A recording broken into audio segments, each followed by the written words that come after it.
Hello and welcome to a time special presentation for Thirukkural with the Times, where we explore real-world lessons from the classic Tamil text Thirukkural with motivational speaker, author and diversity champion Bharathi Baskar as she explores the masterpiece. The ongoing TCS Nashik scandal reveals something disturbing that the systems meant to protect don't always do and might even betray. 2 millennia ago, Thiruvalluvar had warned us about such a situation in the context of kingdoms. Controls often begin as sentences, firm, well-meaning and reassuring. A child should use the screens only under adult supervision. It sounds complete, almost comforting. But a rule is not a result. It is merely an intention waiting to be tested by human behavior. The distance between the two is where most failures quietly take place. Organizations, governments, even families mistake the creation of controls for the assurance of compliance. They draft policies, circulate guidelines, conduct trainings, and believe the job is done. But history has rarely failed because controls were absent. It has failed because controls were unquestioned, untested, and quietly bypassed. Consider the Wells Fargo fake account scandal, the collapse of Enron, or the accounting fraud at Satyam Computer Services.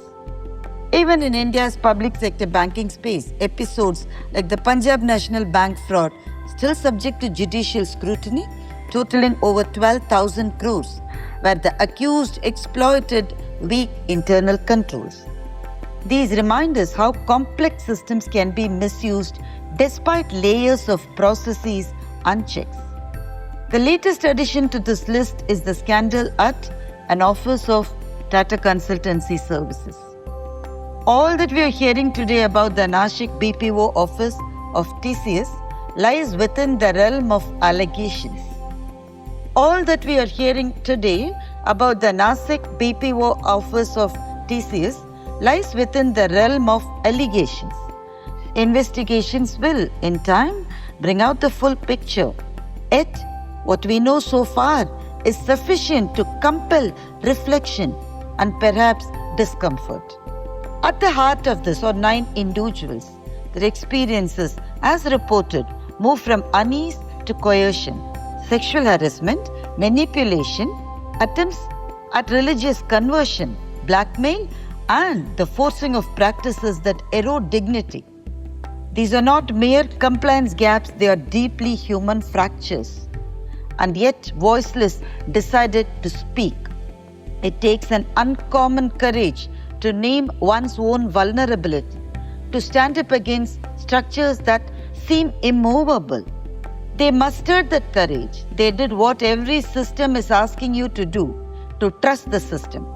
They complained within the organizational hierarchy. They followed protocol. Not one email, not 2, 78. Yes, 78 emails were sent, 78 attempts to be heard, 78 moments of choosing courage over silence. There were complaints to the POSH, Prevention of Sexual Harassment Committee, the very body constituted to protect them.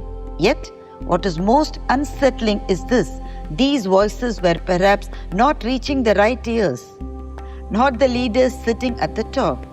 Instead, they seemed to circle back into the very hands of the predators they were trying to escape from. When a cry for help returns to the source of harm, the system does not merely fail, it betrays. In governance, the most dangerous gap is not misconduct, it is unawareness. When leadership does not know and when employees cannot reach them, the organization begins to operate in shadows of its own making. Compliance becomes ritual, boxes ticked, assurances repeated. Perhaps that explains another disturbing detail. It is reported that law enforcement, instead of beginning with formal enquiries, conducted undercover operations, entering the premises as employees and even as support staff. Such an approach suggests a lack of trust in visible systems, a belief that truth may not surface through declared channels. At its core, this is a failure of controls over controls. Policies are implemented through processes are validated through controls. But who examines these controls? Who ensures that the guardians are not asleep or worse, compromised? Who polices the police? Who audits the auditor? Centuries ago, Thiruvalluvar offered a line that feels strikingly relevant, even though this appears in a chapter on espionage. Otrottrith Thandha Porulaiyum, Matrumor, Ottrinaal, Ottrik Kolal. Setting a spy on a spy, a ruler should cross-check the inputs always. Its wisdom extends far beyond espionage. It speaks to everything that reaches the attention of senior leadership. For leaders often like to hear what is convenient, filtered through layers that prefer comfort over candor. The lesson then is simple but exacting. Trust is essential, but it is not sufficient.